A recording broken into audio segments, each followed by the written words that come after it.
Hello all! Welcome back to my channel. Pondicherry సిరీస్‌లోని ఇది ఇంకో పార్ట్. ఇక్కడ కనిపిస్తున్న ఈ బిల్డింగ్ శ్రీ అరబిందో ఆశ్రమ్ పాండిచ్చేరిలో బీచ్‌కి దగ్గరలో. ఇక్కడ యాక్చువల్లీ లోపల మొబైల్స్ మనం స్విచ్ ఆఫ్ చేయాలి. బయట సెక్యూరిటీ గార్డ్ చాలా బాగా చెప్తాడు మొబైల్స్ స్విచ్ ఆఫ్ చేయండి అని. కానీ మనం అస్సలు వినము.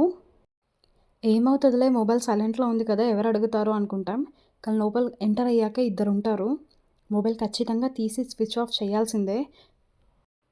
మనం కొంచెం ఓవర్ యాక్షన్ చేసి, నా మొబైల్ ఎలా స్విచ్ ఆఫ్ చేయాలో నాకు తెలీదు అని ఏది చెప్పినా వాళ్ళు అస్సలు వినరు. వాళ్ళు చాలా ఎక్స్‌పర్ట్స్. నీది ఏ మొబైల్ అని అడుగుతారు. వాళ్ళే స్విచ్ ఆఫ్ చేసి మరీ పంపిస్తారు. చాలా స్ట్రిక్ట్‌గా ఉంటాయి అక్కడ.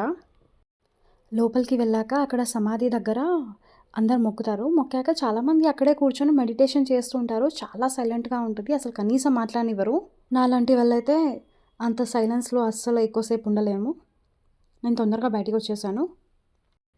అక్కడే ఆ బిల్డింగ్ లోపలే అరబిందో గారి బుక్స్ అంటే అన్ని లాంగ్వేజెస్‌లో కూడా ఉంటాయి. ఇంకా ఫోటోస్ కూడా ఉంటాయి. కావాలి అనుకున్న వాళ్ళు అక్కడ కొంటారు.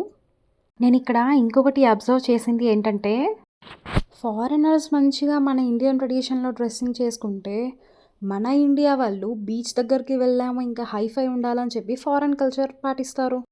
ఇంకా ఇంట్రెస్టింగ్ టాపిక్స్ కోసం నా ఛానల్‌ని సబ్స్క్రైబ్ చేసుకోండి.